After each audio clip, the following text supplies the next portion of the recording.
and this is the potential nightmare scenario that we're seeing play out slowly in England. So in England, their freedom of speech has been suppressed to an alarming point where people are not freaking out nearly enough about it. The amount of arrests that people get over there for fucking retweets and likes. Retweets and likes. That's so crazy to me that you could get arrested for liking a tweet. Arrested? Not even retweeting, because we all know if you like, you're a piece of shit. You should retweet. Right. We all know that. Retweet it. Right. So, and if you're going to go to jail, you might as well retweet it anyway. If you're going to get locked up, what if you get extra years for a retweet versus a like? I'm sure. Your Honor, my client just liked this. They were confused. They hit a button. So as soon as you have people that feel like the reality of the world they live in is not being represented, and they're not allowed to complain about it online, because if they complain about it online, they get arrested. Right. So right now it's for immigration primarily. This is the big one. But that could change. That could change. Well, it does seem to be that they feel that there was a decision made by somebody that the public can only discuss issues in a very rigid way. They can only offer their if not everyone who's talking about immigration is doing it in the most articulate way, but it's their right to do it. It's their country. They should be able to say, I'm worried about increased levels of immigration, and they should be able to say that in an ineloquent way, right? Right. So what they're doing now is they're policing certain words and I think certain ways of speaking, and they're calling a lot of things an incitement to violence. Now, some things clearly are an incitement to violence, but the internet, people speak in a colorful way. People talk using irony. Some people are trying to be funny. Some people are. So I think the way that they're doing it over there is they're basically looking at these statements and going, this person is inciting violence and threatening the public good by what they're saying. Right. And then there's also people were getting arrested for saying that they were rape gangs. And there were. And so this new report, who released this new report that said 250,000 people? It says UK scraps police probes of legal social media posts after review says response went too far. So this is April 1st, 2026. But I just saw a thing about a guy getting arrested like a few days ago. And we have rape gangs here, but ours are more successful. I think that's a legal social media posts is what's weird. So legal social media posts. Right. Their law is different than our law. They don't have freedom of speech over there. So incitement to violence is a violation of their law. Right. So when it says legal, it could just be they went too far for things like cartoons or something like that. That's clearly not an incitement to violence. But would it find out, Jamie, what that report was about the rape gangs? I was just there for 21 days. I was in London. I went to Paris for a couple of days, but I was in London primarily for 21 days. And you talk to different groups of people, and London's a global city. It's a cosmopolitan city. It's like New York.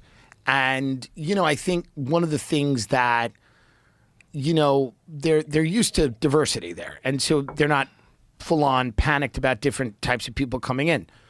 But there is undeniably a real problem outside of London, also in London, but outside of London because a lot of the economy is stagnated. So you're bringing people in. It's not clear immediately what jobs they'll do. And a lot of their cultures vary greatly from the English culture in a meaningful way. And that could be the rights of women. That could be the rights of gay people. That could be the opinions about freedom of speech. That could be freedom of religion, whatever it is. There is a cultural tension there between immigrants, migrants coming in, and the very established society that's been around for a very long time. Like we were talking right before the show. Yeah. Is it about Dearborn? Is that where it is? Dearborn, Michigan, yeah. So we're a bunch of really progressive people, thought it's amazing. Sure. Bring everyone in. Everyone's welcome. And so they got enough Muslim people in there where they could vote in a mayor. And then this guy says Yeah. no more pride flags. No more pride flags. Yeah. Yeah. And they're inching towards what they would like. Yes. Which is Sharia law. If you ask For sure. most people Yeah. who live in these Islamic countries. Now, again, if you're asking them, they're probably under duress. They're Yeah. probably terrified of saying the wrong thing. Right. So you've got to factor that in. But Yeah. at least a percentage of them There's- think Sharia law would be a great idea. I think there's certainly I mean, and this was covered up too. A lot of the grooming gang scandal there. Yeah, so we're looking at it right now. It says this is on National Review, the UK's horrific rape gangs. So but there was, is this the rape gang inquiry report, right? So who put this report out? Members of Parliament and Restore Britain party leader Rupert Lowe.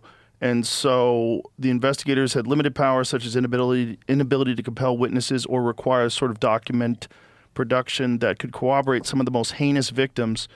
Viewed with those limitations in mind, the independent report is a damning collection of victim testimonies that vividly portray the sexual terrorism that occurred nationwide for decades.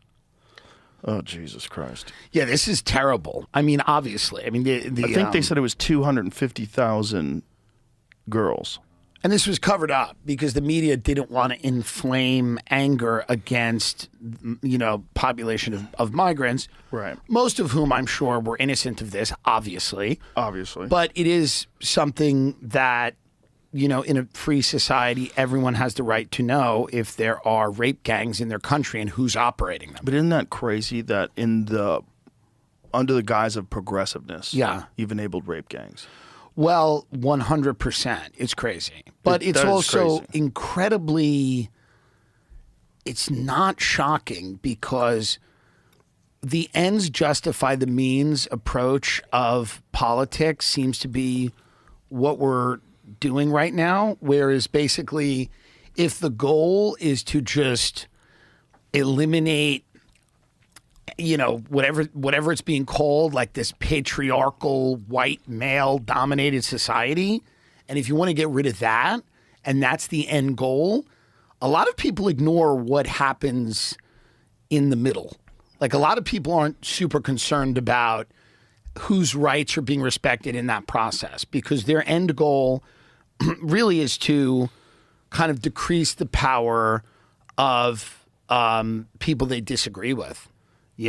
So I mean, it's like, it's hard to look at this and not see a design. And I don't quite know exactly where the design comes from, but it's odd that this is all happenstance because everybody knows it's happening and people are afraid to talk about it. So I would imagine that at some point, for example, like countries like Ireland right now that are having lots of issues over this, it's, they're part of the EU. And the EU would set migration policy for Ireland. So the EU is a supranational organization that would basically say, here's how many migrants you have to admit. Here's your carbon emission standards. Here's your, monetary policy, whatever it is. And Ireland is kind of in that sense, they feel like they're losing their sovereignty. They're losing their ability to chart the course of their own country to a supranational organization that primarily seems concerned with the economics, because if you bring in more migrants, you can artificially grow the economy, which is what they're doing. A lot of people in Europe are not having children. So a lot of these economies are run by people that are not really too concerned about the cultural landscape of bringing migrants in. They're looking more about how do we grow this economy?